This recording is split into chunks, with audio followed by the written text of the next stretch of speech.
Well, can you believe it? Here we are, the 10th commandment. We made it through 10 weeks of the 10 commandments. It seems like a marathon, kind of. And we're looking at the very last gate. We're about to run through it. We're about to win the prize. This prize, right here. Actually, this is for our Mario Kart tournament later. But anyway, yeah, what an accomplishment. 10 weeks is a long time. That's one of the longest series we've done in a long time. Maybe it's probably the longest series I've ever done here. 10 weeks. And yet, here we are. We're at the end. I've never been a runner myself. I know some of you like to run. You do the marathons. Some of you do 5Ks. Some of you do the fun runs. I don't understand those words together, fun and run, but that's not what I want to do. I know somebody told me one time, oh, you could do a run, Clark, no big deal. It's mind over body. I'm like, that is absolutely not going to work because it's my body that hates the running. And so I'm not a big runner. I like to walk. I like to walk early in the morning when it's cool and see the sunrise. I don't mind. I walked last night at about 9:15. It was not cool, but it was dark, and so it was better than it was in the middle of the day. So I don't mind that, but I've never been a runner. But I know that anytime I'm ending a workout, I'm getting near the end, I kind of get a little boost at the end. And I assume this is the same for runners, that you kind of get a little boost at the end because you're like, it's almost over. I'm almost there. And mentally, it just does something. Once I see that final stretch, or once I know around this bend, and I'll be home. Sometimes I purposely put in an elevation near the end just to get my heart rate back up one more time. But I know if I just make it over this one hill, I'll be there. And maybe that's how you're feeling today. Like we're at the 10 commandments. We're at the end. Surely this is going to be the easiest one to get through. And unfortunately, this is a difficult one. Today's is a difficult one. We've made many transitions through the 10 commandments. We've gone from our relationship with God to our relationship with people. And today we make one final pivot. And that is the transition from things we do, but Jesus takes further and says, yeah, but it starts here in the heart, to today's commandment is completely unenforceable by human authority. It is, once again, one of those reasons it frustrates me that political groups want to take the 10 commandments, because I'm like, how would you ever enforce this one? Because today doesn't deal with anything that you do, and it deals with everything about how you feel, about your mind. We will be reminded once again that it doesn't start here, it starts in the heart. But the commandment is clearly about the mind today, and about something that we do on a regular basis. And I feel like once the Hebrews heard this one, they should have been like, uh-oh, we're in trouble.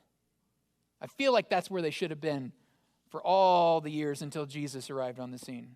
And probably it created some of the hunger for the coming Messiah, because there's just no way, as I look at this one, that we could expect each other. Of course, this one is the 10th commandment, as I mentioned. This one is called the thou shalt not covet. Covet. Boy, that's an interesting word. I had to look that up because I don't use that very often. I don't remember ever getting onto my kids, stop your coveting right now. I don't ever remember a police officer pulling me over and saying, sir, do you know how fast you were coveting? Come on, I worked on that one. Gee, I'm not Jerry Seinfeld. I'm coming up with fresh material every week here. All right. Anyway, coveting, right? It's just not a word. So I looked it up. There's actually a lot of different kind of directions that different thesauruses and dictionaries go with it. One really honed in on, I think it was Merriam-Webster I looked at, honed in on desire. Like you have this desire. One said kind of a desire that goes too far, like everybody sees that. One gave the example, I think this was dictionary.com, gave the example, if you're really hot outside, you covet someone that has air conditioning. I was like, okay, maybe. But it's something about wanting something that someone else has. I think most clearly what helps me visualize this word, this concept at least, is this idea of keeping up with the Joneses. We've heard that framework a lot. You look at what you have and you're not content with it because you see what your neighbor has and you say, I want that. I covet my neighbor's lawn all the time. I don't know how they do it. They have that lawn where, like, when there's the cutout for the manhole or the little phone cover thing, there's like 4 inches of grass above that. And the edging is not just like mine, just like boom, tapered into it. It's like above it, like a little turf. It makes me sick. I'm like, I want to walk on the grass and have it kind of push back on me like that. Sometimes when I'm coming home at night, I just walk through their lawn a little bit to feel what real grass is supposed to feel like. Because my grass doesn't feel like that. My grass is crabgrass, and my grass, you can tell, is a weed in most countries, and we just call it grass here. So I covet my neighbor's lawn. I don't covet his lawn care equipment. I don't enjoy lawn stuff at all, so I don't even covet any of that. But the look of it, whoo, and sometimes has those little zigzaggy lines on it, you know what I'm talking about? Where it's like, the only way I've ever done something like that is when I vacuum a room diagonally or something. But like his lawn looks like, it's magic. But anyway, I digress. Let's dive into the Bible. And so it's more about this than about my coveting today. But I'm hoping to express, I think we all covet at some point or another. Maybe you covet something different. But I think we all sometimes look and are not content. And the challenge with that is, and why I say human authority can never enforce that rule is, how do we know? How do we know what's going on in the minds of the people around us? We can tell if someone's stealing. We can tell if someone's killing someone. But we can't tell if someone in their mind is secretly jealous, secretly ridden with greed. Now, we might say, well, a greedy person would do this or take that. Those are all actions, yes, of course. Enforce those all you want. But the mind? No, there's only one that knows the mind. And that's the critical thing about this commandment to me. Is the more I read about it, I'm like, the critical thing here is that only God knows this.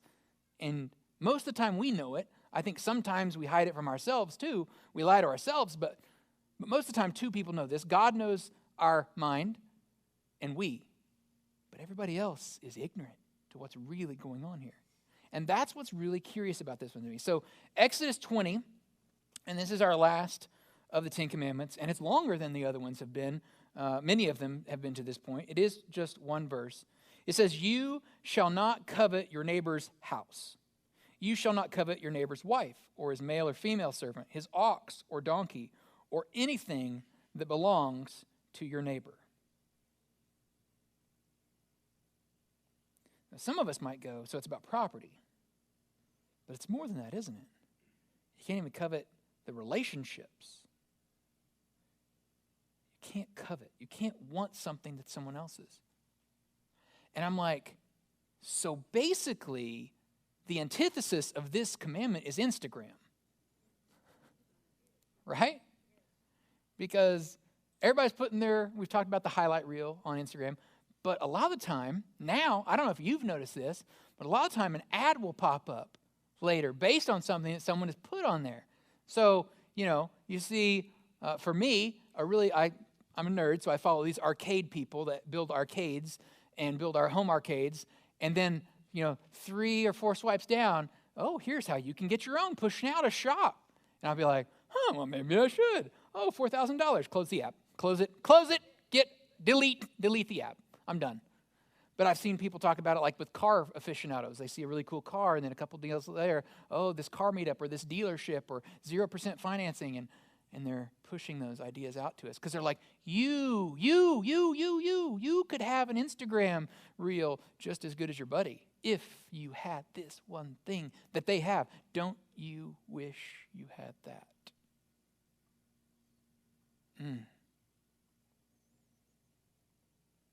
So sometimes we try to wriggle out of this one. Well, I am not covetous. God did not intend this one for me. I have never coveted my neighbor's house or his ox. I've never wanted the oxen of my neighbor. And some of you read the King James there, and it says something different than ox. I'll say that. And the kids get a big laugh at that one every time I have to say, don't read the King James anymore. We're going to read New International Version. Covet. Let's talk about what it means to covet. Because I think, once again, and this is not just Jesus this time, this is the Old Testament wisdom literature as well, that speaks to the idea that it never starts with coveting. It begins in the heart.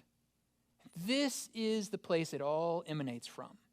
And if not dealt with in the heart, it takes root in the mind, and we give a foothold in the mind. And as soon as the foothold is gained, then it attempts to build a platform. And once the platform is built, it attempts to build an entire structure supporting covetousness to the point where we hear someone say, "Thou shalt not covet," and we say, "I'm going to covet anyway." It's just who I am. It's just how humans are made. It's just my nature. Well, like all things, your nature can be wrong, and like all things, your nature can be fixed. Nature is a learned behavior, and it can be changed. But you need a better model to follow. You need a better example to follow.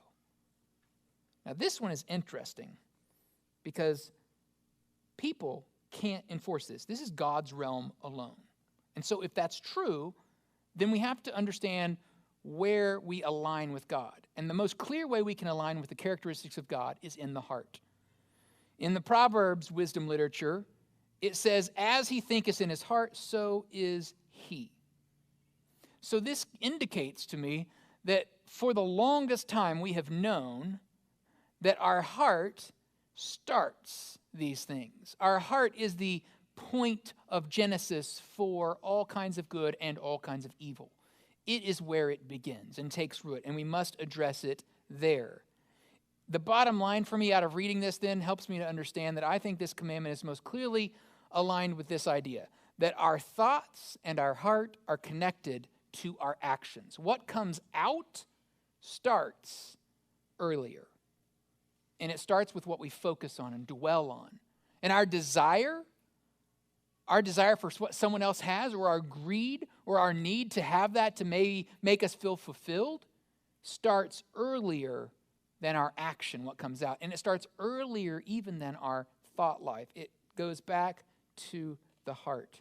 But that the heart and mind are connected in a way that's difficult for me to understand. That they're interwoven into each other. And for us to understand this, we have to really start there.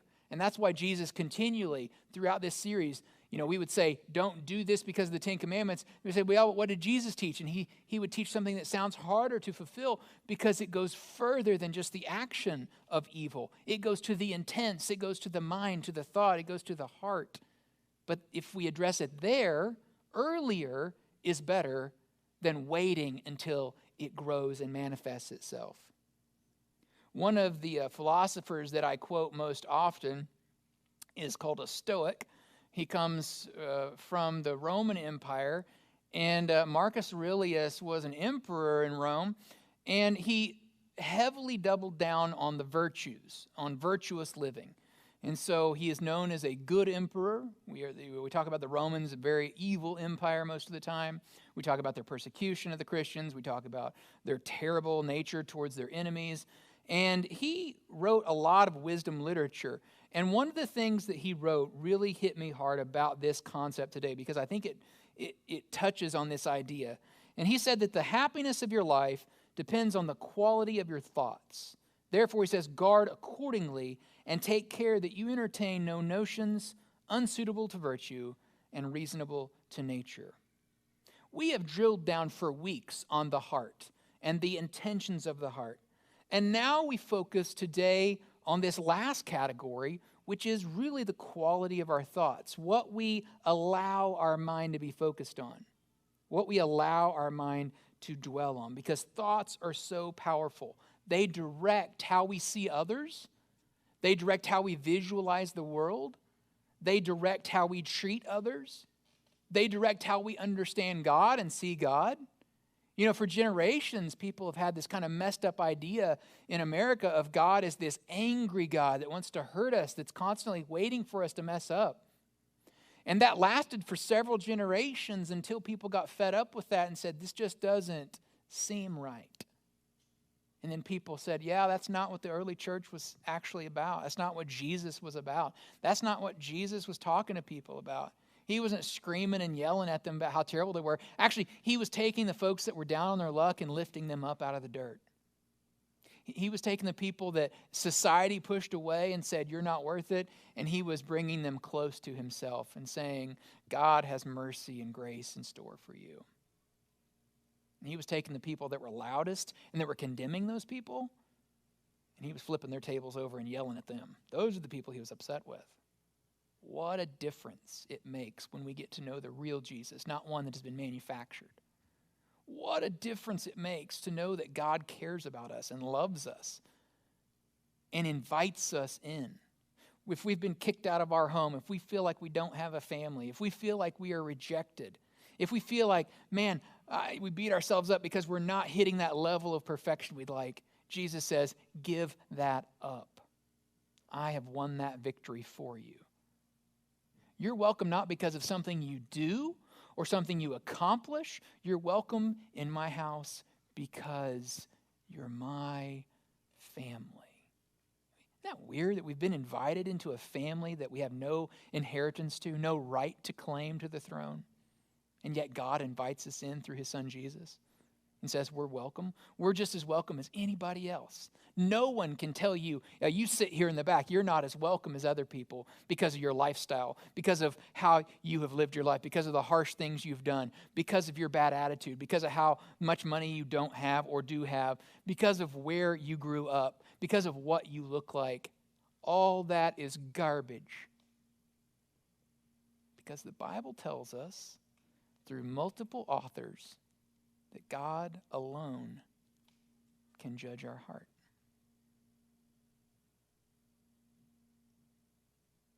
We can't look at someone, even with their actions, even with their bad attitude, and know what's going on in here. That's why this commandment is outside the purview of humanity for other people. It is you and it is God. And you've got to decide how you're going to live with this one. You've got to decide what you'll do with that truth, that it's not good for you. The commandment wasn't meant to be like, oh, you broke it, so now you're in trouble. It's not a speeding law, right? It is instead something that can take root and ruin your life. But instead, we can be the opposite of this. We can fight this one, but we've got to fight early and we've got to fight hard against this one because our nature, you're right, our human nature is absolutely to covet. Our human nature is to see what someone else has and say, I want that. And to be a little greedy about that. And to be jealous. I have told before that when I was in preacher school, which they call seminary, I was also at the same time a chaplain and a volunteer firefighter. And I lived 2 houses down from the fire department. So I was always the first one there when our calls came in. And I had about one a day that I would be on. And I was in the community a lot, so I was around for most of these calls over the course of the 2 or 3 years I lived there. And I remember one particular day when I was off duty. I don't think you're ever on duty as a volunteer firefighter, but I was off duty, and I was doing one of the things I love, which is go to flea markets. And I was at a flea market down the road a little bit, and I had my big old pager on because it was that long ago. Big old pager on. And I had my big old radio walkie-talkie because I thought that made me look cool. And I had my firefighter shirt on, but I was off duty. Take it again. I was off duty. All right. Undercover firefighter, volunteer. And and I was walking around looking at stuff, picking stuff up, putting it down. You know, I wasn't going to buy anything. I just like looking at stuff. I was walking around, and I heard a commotion near the cafe. And there was a group of people kind of forming around. You know how you get that kind of moment, feeling in your gut something's not going on right? So I cruise over there. And there's this lady lying on the ground, and there's a group of people around her, and they're just all kind of like, what should we do? What should we do? And no one has taken the initiative to call 911, so I grabbed someone, I said, call 911. And I get down there, and I had some first aid training. Okay, I was not an EMT, but I had some first aid training. I made a 73% on the state scoring exam for first responder medical response training. So I knew that in 70% of the cases, I could probably help out. So I was down there, and you had to make a 70 to pass, so I did really good. Anyway, I was down there, and I I was asking all the questions. I knew these diagnostic questions to ask. And I was asking the lady the questions, and she was kind of mumbling. And so I was like, okay. In my mind, I knew we had a few situations that could cause this in a human. Was it like hypoglycemic? Was it a stroke? Was it a heart attack? But everything kind of wrapped up to me that we were having a stroke situation here. Age, the way she was talking, her eyes. And so I kind of decided at that moment it was probably a stroke. So the person on the 911's like, I think she just needs to eat a sandwich. And I'm like, give me the phone. And so I start talking to the dispatcher, and I'm like, it's more than a sandwich. We're going to need a helicopter because we're so far out. We're so remote. And they're like, okay, who are you? And I'm like, well, let me go into it here. And she cut me off eventually because she was tired of hearing the story. And so anyway, they got there. The ambulance got there, took her to the helipad site. Helipad took her out, and that was the end of it. But I was thinking in that moment, the big thing they got across to us. Now, I might have missed 30% of the training, apparently. But the big thing in the 70% that I did retain was that when there's a stroke, seconds count. Minutes count. And it's so important to get help right away. And so that's what sparked me that day to step it up. That's why I grabbed the phone. That's why I talked on the phone. That's why I wanted them to take it serious if that's what was going on. In fact, she did have a stroke. So I remember that training, though. What I think we don't take priority with sometimes is that little bit of indicator that we're starting to have a problem with coveting in our heart or in our mind. That thought enters. We're like, oh, man, wish I'd gone on that vacation. Wish I had that clothing. Wish I had that vehicle. Wish I had that boat. Wish I had that. And sometimes it can stop there, but a lot of the time that little thing starts to flare up and starts to go out of control. And we put the app away, we put the phone away, but it's tough because our nature says, no, you do. You deserve that. You need that to be happy. And so Aurelius would say the quality of our thoughts at that point is poor because it's been tainted by this thought that our happiness is tied to stuff. Our happiness is tied to what someone else has when it's completely irrelevant to our own happiness. Completely and absolutely irrelevant. But just in the same way with temptation, minutes matter. It matters to us that we do not harbor that we ask God for help to get that out. That is garbage. To tamp that fire down. To stop that thing from taking us over. James, half-brother of Jesus, says it like this in James 1. Temptation comes from our own desires. That's where temptation starts. It starts with our desires. And these entice us and drag us away. These desires give birth to sinful actions. And when sin is allowed to grow, it eventually gives birth to death. Look at how smart his progression is here. And it's smart because we don't say it like this enough, but we absolutely know it's true.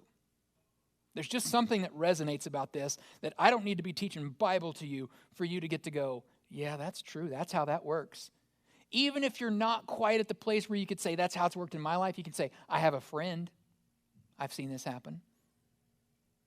I have a family member. I've seen this happen. It's a lot easier to diagnose on the outside. It's a lot easier to say, yeah, that's what happened there. I saw that happen. I saw that desire fuel temptation. And I saw that eventually drag them away. And then that desire and temptation created evil action, and that action took them away and led them down a very negative path, sometimes to death. Therefore, if it's important to call 911 when you see the signs of a stroke, it's important to immediately address with your Father, your Holy Father God, to immediately pray when temptation comes your way, because if it festers too long, it takes root. If you drag your feet, temptation will drag you away. And if it drags you away, it leads to death. Failure to manage that discontent, failure to manage that greed can take us away. Now, there are tools that can help us with this. There are counselors that can help us with this. There are good friends that can help us with this. We can pray for you about this. Ultimately, it's you and God that has to make this kind of covenant to break these things, because it's not in our normal power. The normal thing is to be like everybody else and just, yeah, and just, I want, me. This is our natural tendency, and it is American culture at this moment in history, just to the nth degree. Part of it deals with the way our society is structured, and part of it deals with this really delicate balance between greed and having enough. Right? We all understand we have to have resources in order to live. We all get that. But there's a line where it becomes greed, and that's so difficult for us to discern, especially in a society that says, don't try. Don't try to discern that. Don't worry about it. Go full greed. Greed is good, right? And yet, pretty much 100% of Jesus' message is against that idea. Jesus gave up his own life even. He didn't even hold the one most precious thing that we cannot regenerate any of. He gave that willingly. And so his sacrificial life and his sacrificial example flies in the face of that old line, greed is good. Instead, we learn something different. Now, we have free resources on our website. If you go to coffeecreek.church/money, we've got videos you can watch from great people like Crown Financial. We've got videos on how to get a budget, how to get out of debt. We've got free downloads. There's a 4-week teaching series that I did last year. You can watch all those videos for free. There's spreadsheets you can download. There's tons of stuff for free on our website if you want help with that particular thing. Jesus teaches us about temptation, and he teaches us one thing that I think I wanted to kind of wrap up with his thought on this one today. He says, beware. Now, there's not a whole lot of Jesus saying beware. So I take it serious when he says beware. Beware. Guard against every kind of greed. Life is not measured by how much you own. Jesus teaches us to do more than just not want everything that everyone else has. He wants us to actually be proactive, on the defense, on guard against every kind of greed. Whether it's finances, whether it's stuff, whether it's something that a neighbor has that we don't have, whether they have a better relationship or they have a better way of doing something, to not be greedy, but to actively, not sitting back, not being complacent, but to actively fight greed in our life. This is a different position, isn't it? It's even further than the commandment not to covet. That's important not to covet. But Jesus takes it further. Don't do the action in your mind. Again, something that no one else can tell if you're doing or not. But actively be on guard. Put your dukes up. Get ready, because greed is coming your way. And it wants to drag you down and away. And that path leads to death. Spiritual death, for sure. Physical death, sometimes. But it absolutely kills this good heart. Do not be complacent. Culture tells you more. And Jesus is countercultural. And Jesus says, you have what you need. When you have him, you have all you need. Everything is met. So what are you doing with it at that point? You may be thinking, rightly so, how on earth am I going to get this across to myself? Because everything in culture tells me different. Financial planners tell me different. Books and magazines tell me different. TV tells me different. Everything is focused on the gold and the shiny. The people that get speaking platforms are people that are very important, that have lots of cash, that are cash rich. The people that society looks up to, these great philanthropists, do it because they have lots of stuff and they've accumulated unto their own name and they've signed off on it. So you may be thinking, how am I supposed to do this? This ancient prophet, this Hebrew, who taught us this way of sacrificial living. How am I supposed to see that example and live up to that when hardly anyone's doing it right now? And I would say you have a point. It is very countercultural. It is very difficult to do. It's not supposed to be easy to do, or everyone would choose that path. It is a difficult path. It's part of the reason that we believe so strongly in you not just coming to Sunday church, but having people you can count on, having people you can walk through life with and be encouraged that there are others. Because I guarantee you across this room, there are people that have similar struggles to you, that are going through tough stuff that you're going through, whether it's raising kids or it's relationship issues or it's your finances, you're in debt up to your nose or you just can't figure it out, can't get that budget. Like all of these things, we always think, oh, it's just me. I'm the only one struggling. And it's never true. It's that there's many people struggling with the similar things because we're all kind of similar. Now, they may not be going through it in this moment or this season of life, but they may have just gotten out of it or they may be headed towards that. So we need people. We need to encourage one another and build each other up in that way. Perhaps you're a parent struggling with, I don't know how to keep these kids going in the right direction. Maybe you have little ones and you're saying, I don't know how to shepherd these cats. They're just going all over the place. Or maybe you've got a moody teenager and you're like, I don't want to shepherd that cat. Maybe you just need other people to bounce ideas off of and to say, hey, am I alone in this? Because the coolest thing that happens, I think, at church, I think one of the reasons church was given to us as a gift, is when we find other people that say, hey, you too? Yeah, me too. Yeah. Oh, man, I had no idea. I thought I was the only weirdo going through this. I thought my kids were specially unique and weird, and they were this curse. Oh, no, it's just that's the way it is, and we're all in this together. We need that. We need to know that people are there with us. At the end of the day, loving others. My final loving others one. Loving others is the antidote to a culture that is obsessed with discontent. Man, every TV ad, every magazine ad is based on trying to generate discontent in you. And sometimes they don't have to work very hard because your friends did it for them on Instagram. Your friends did it for them on them talking up stuff that, you know what, they bought, they wish they hadn't bought, but boy, they want misery for company, and so they're going to talk it up. Oh, it's the best thing I ever did in my life. And you're like, oh, okay, well, I guess I got to get on the bandwagon with that.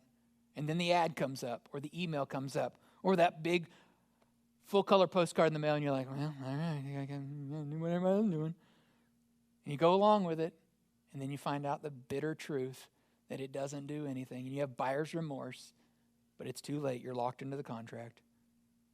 You've already been sold a bill of goods. Loving others is the antidote to a culture obsessed with discontent. Not being greedy is not enough.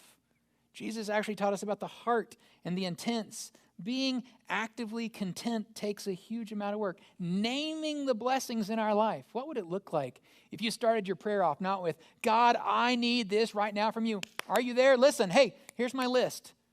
But what if instead you started off naming the blessings? You wouldn't believe how that would shape your prayer life. God, thank you for my family. Thank you for my home. Thank you for my work and industry.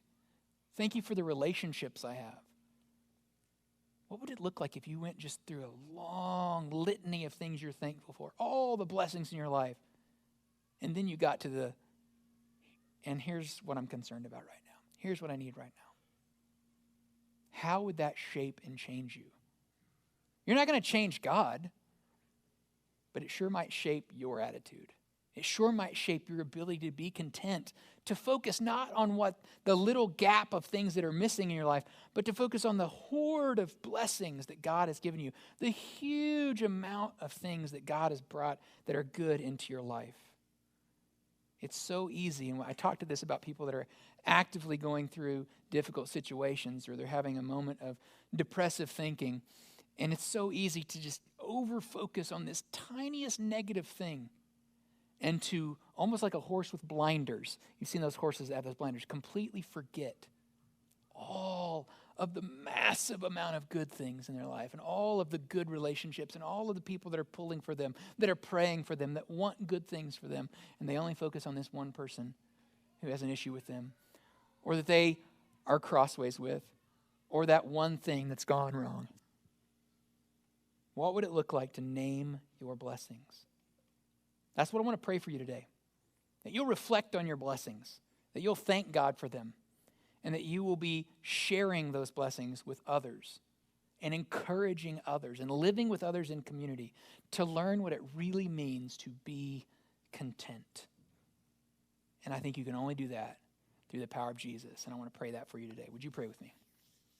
God, we thank you so much for today, for this moment we've had together. I pray, God, that you would be with us, that you would guide us through this challenging culture and challenging time to be alive, where everything seems focused on the individual and consumption, and instead help us to be content with what you've blessed us with. Help us to be content with the people in our lives and to encourage one another to do good. Help us ultimately to say yes to your Son Jesus, to follow him faithfully, and to live a life like your Son, Father. We pray that today in Jesus' name. Amen.